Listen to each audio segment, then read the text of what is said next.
नमस्कार दोस्तों, welcome to Byju's government exam prep channel. दोस्तों आज हम लोग डेली करंट अफेयर में चर्चा करेंगे 19 फरवरी 2021 के विभिन्न समाचार पत्रों में से, जो कि आपके आगामी परीक्षा CHSL, combined graduate level, intelligence bureau, NTPC and other state services exam, इन सभी के लिए लाभदायक सिद्ध होगी। तो आइए एक एक करके चर्चा करते हैं। राष्ट्रीय मामलों में पहली खबर है स्नेकपीडिया मोबाइल ऐप। दोस्तों केरल में वैज्ञानिकों, डॉक्टरों और फोटोग्राफरों की एक टीम ने स्नेकपीडिया नाम का एक मोबाइल एप्लीकेशन लॉन्च किया है, जो सांपों पर सभी प्रासंगिक जानकारी पेश करेगा। हाल ही में आप लोगों ने सुना होगा सांप के काटने की घटनाएं काफ़ी मिली केरल में। यही कारण है कि यहाँ के वैज्ञानिकों और डॉक्टरों ने यह ऐप लॉन्च किया है।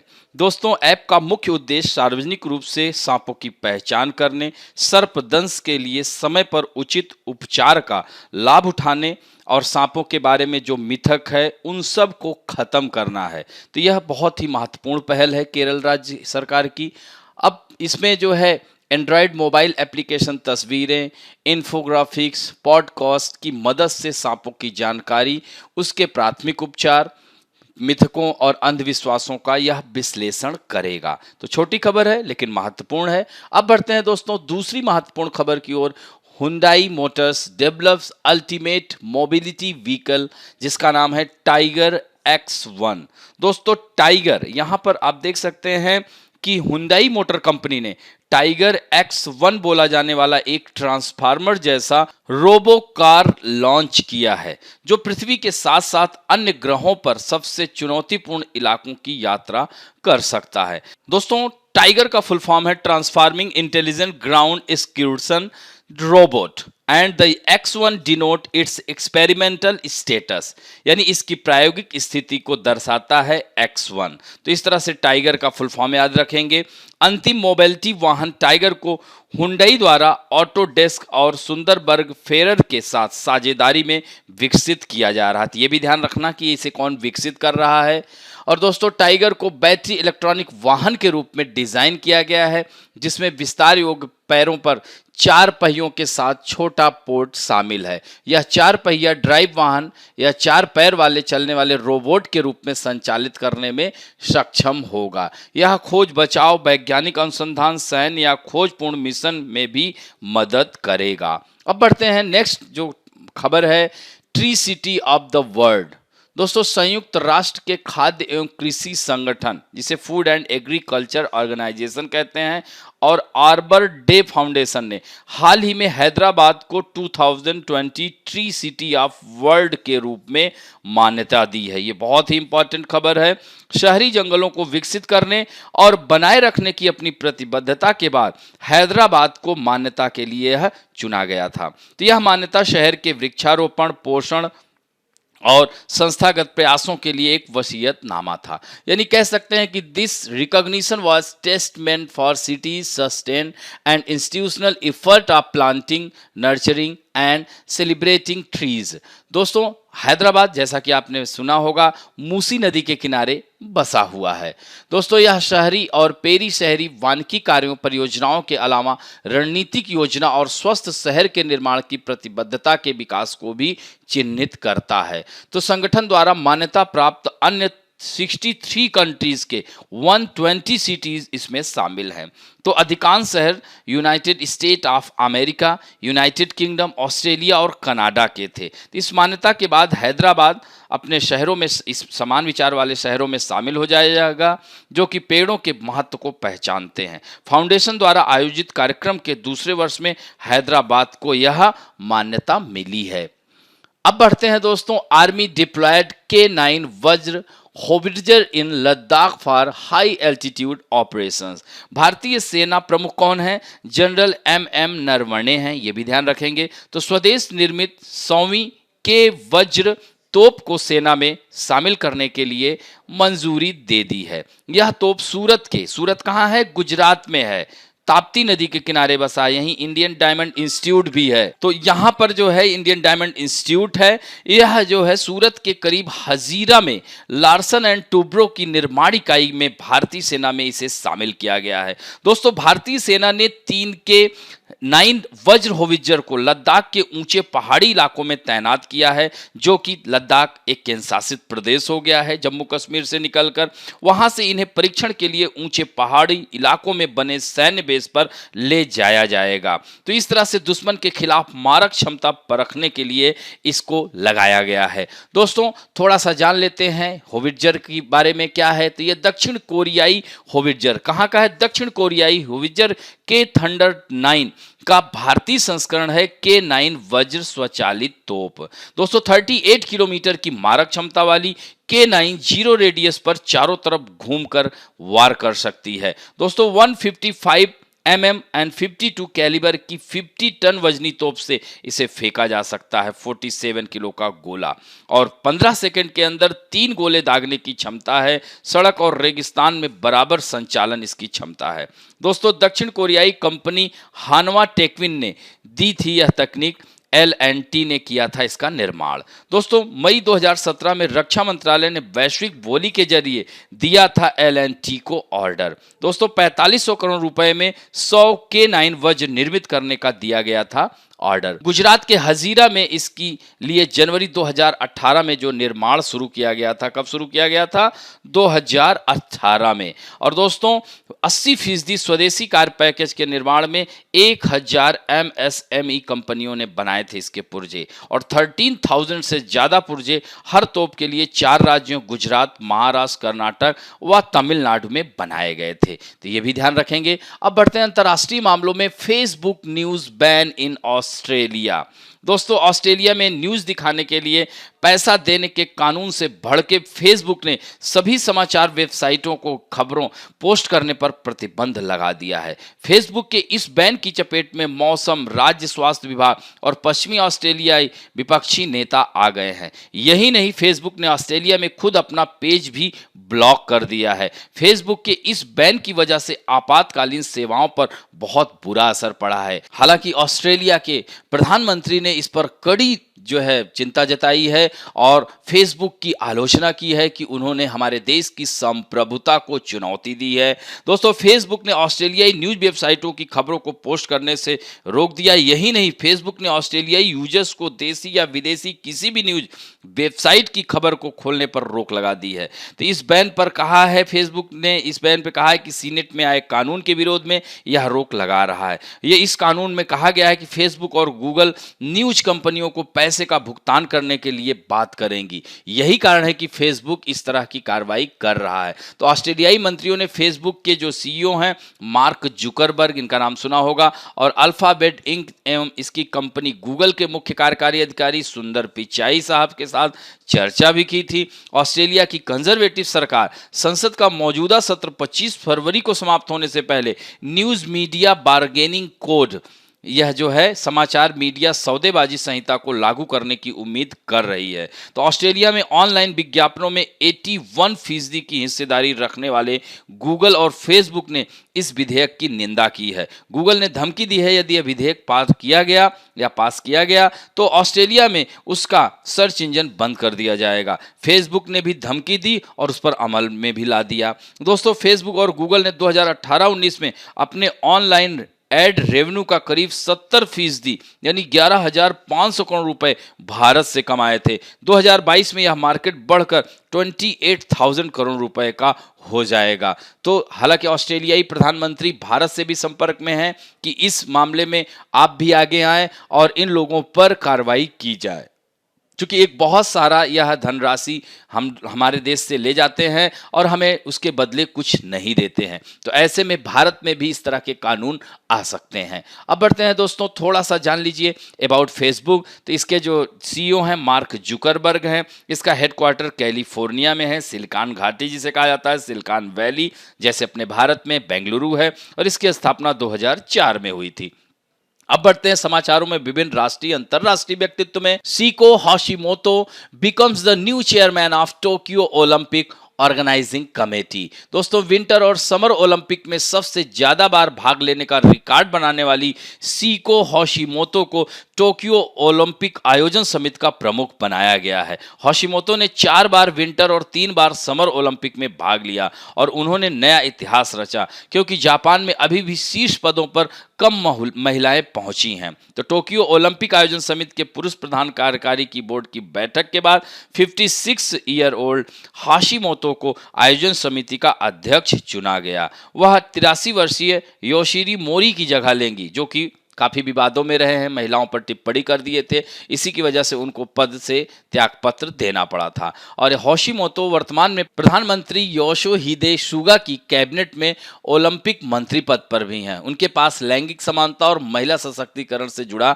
विभाग भी है। यह इनका पिक्चर है और यहाँ पर इनके बारे में पॉइंट्स दिए गए हैं, इन्हें जरूर देख लीजिएगा। अब बढ़ते हैं मेट्रो मैन ई श्रीधरन, काफी चर्चा में आ गए हैं दोस्तों।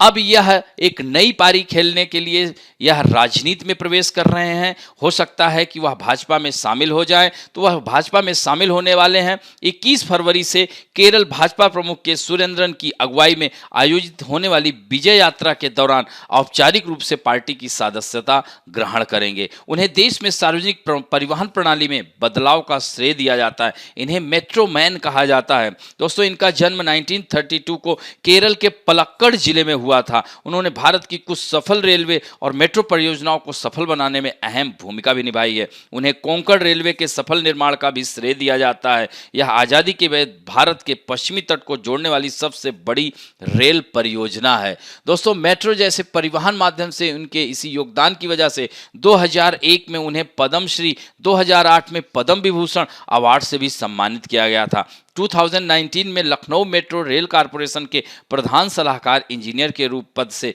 श्रीधरन ने स्वास्थ्य संबंधी कारणों का हवाला देते हुए इस्तीफा दे दिया था और साल 2005 में ही इन्हें फ्रांस का लीजेंड डी ऑनर अवार्ड से भी सम्मानित किया गया था। इसके अलावा अमेरिका की विश्व प्रसिद्ध पत्रिका टाइम मैगजीन भी इन्हें एशिया का हीरो टाइटल दिया था। तो बहुत ही महत्वपूर्ण व्यक्तित्व है, इन्हें ध्यान रखेंगे।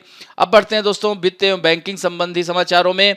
रूस की हथियार विनिर्माता कंपनी है रशियाज कलाश्निकोव में AK-203 राइफल इन इंडिया। दोस्तों, रूस की हथियार विनिर्माता कंपनी है कलाश्निकोव इस साल भारत में अपनी AK-203 असॉल्ट राइफल का निर्माण शुरू करने की योजना बना रही है तथा अत्याधुनिक बंदूक से बड़े वर्ग का ध्यान आकर्षित करना चाहती है। कंपनी के मुख्य कार्यकारी दिमित्री तारासोव हैं। उन्होंने यह जानकारी दी। दुनिया भर के युद्धों में दशकों से इस्तेमाल की जाती रही AK-47 असॉल्ट राइफल के डिजाइनर के नाम वाली कलाश्निकोव वर्ष 2014 में रूस द्वारा क्रीमिया के विलय को लेकर अमेरिका और यूरोपीय संघ के प्रतिबंध झेलने के बाद से नए कारोबार और बाजार तलाश रही है। तो दोस्तों, कंपनी का लक्ष्य है कि वर्ष 2025 तक सालाना राजस्व को 60% से बढ़ाकर 50 अरब रूबल करना है, यानी 67.533 करोड़ डॉलर करना है।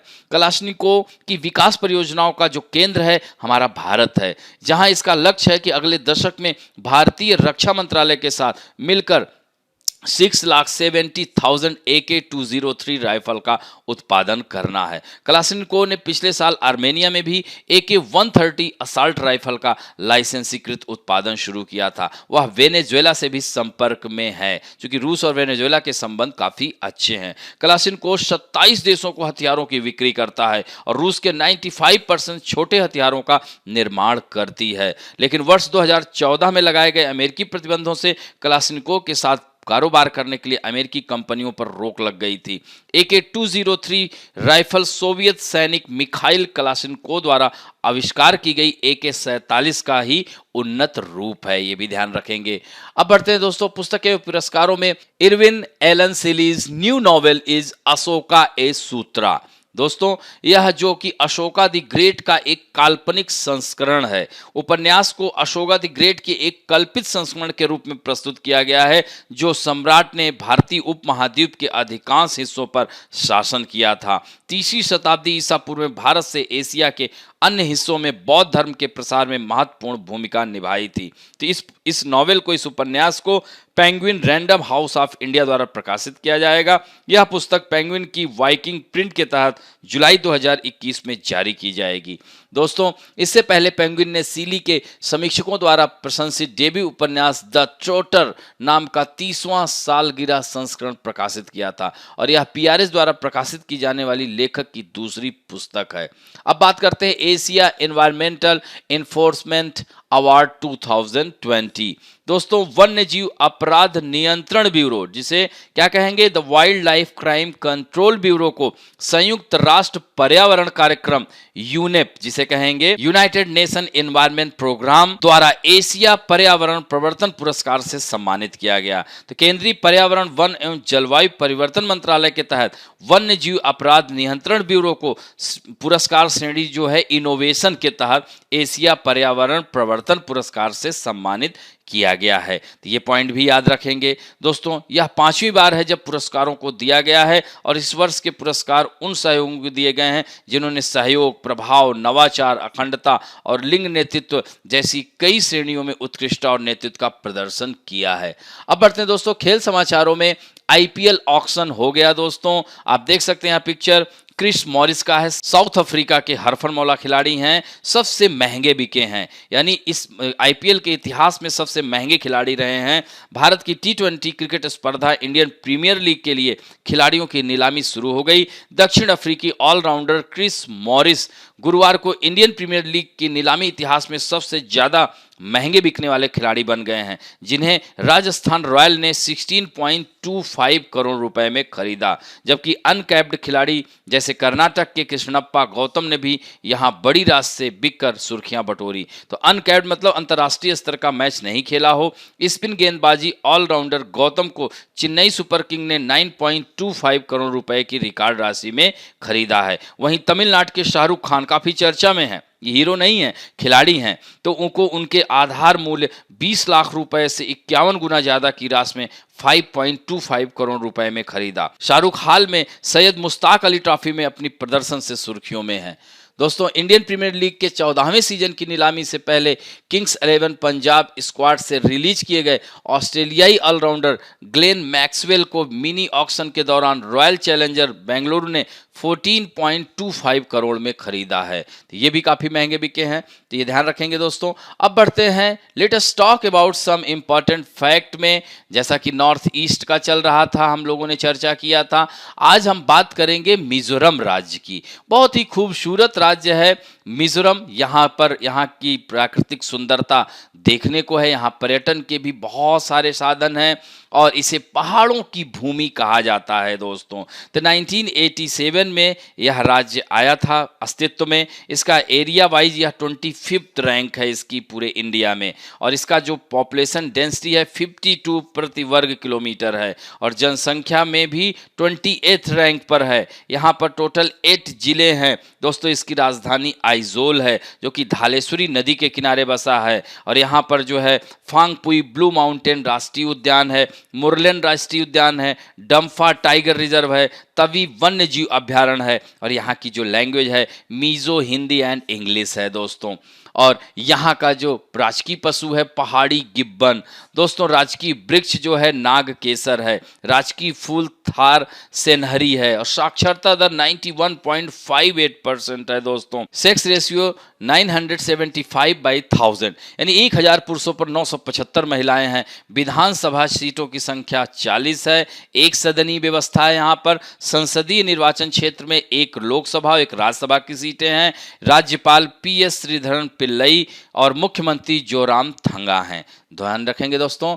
और मिजोरम जो है, अब थोड़ा सा मानचित्र में देख लेते हैं, तो इधर देख रहे हैं म्यांमार को स्पर्श कर रहा है, इधर देख रहे हैं पश्चिम में बांग्लादेश को कर रहा है, उत्तर में देख रहे हैं मणिपुर, असम और त्रिपुरा, यानी 3 राज्यों की सीमाओं, यानी सिस्टर स्टेट में 3 राज्यों को स्पर्श कर रहा है, और अंतर्राष्ट्रीय में म्यांमार और बांग्लादेश को। दोस्तों, इसके बीचों बीच मध्य भाग से ही कर्क रेखा गुजरती है, तो यानी 7 उत्तर पूर्वी राज्यों में से एक है, और बता ही दिया इसके दक्षिण में म्यांमार, पश्चिम में बांग्लादेश, उत्तर में मणिपुर, असम और त्रिपुरा से यह घिरा हुआ है। मिजोरम का मतलब होता है कि पहाड़ों की भूमि। यहाँ की स्थानीय भाषा मीजो है दोस्तों। कर्क रेखा मध्य मिजोरम के मध्य से गुजरती है, यानी भारत के 8 राज्यों से गुजरती है कर्क रेखा, याद रखना। गुजरात, मध्य प्रदेश, राजस्थान, छत्तीसगढ़, झारखंड, पश्चिम बंगाल, त्रिपुरा, मिजोरम, इतने राज्यों से होकर गुजरती है दोस्तों। इस राज्य में बहने वाली प्रमुख नदियां हैं तवांग, सोनाई, तुईवल, कोलोडाइन एंड कामाफूली। तो ये सब नदियां जो है